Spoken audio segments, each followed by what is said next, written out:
Lapu-Lapu City ABC President Eduardo Quizon may question sa pagbutang sa dakbayan sa 20 milyones pesos nga gikan sa excess funds ngadto sa time deposit. Alang sa ABC President, daghan pa mga panginahanglan ang barangay nga angayan untang abagan sa dakbayan. Subay niini mipalabang og resolusyon ang ABC aron sa mapadangat kini ngadto sa konseho. Ang konseho ang nakapalabang na og resolusyon subay sa hangyo sa dakbayan nga nagahin og 20 milyones pesos sa time deposit sa milabay nga semana.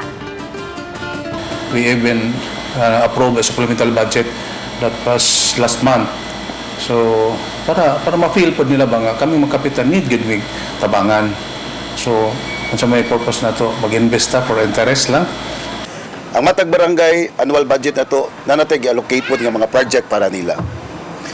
Kana mangutana ko ni ABC President, kana gibuhat na sa previous administration, if there is an extra money, i-save gina, i-time deposit na. Muna na practice.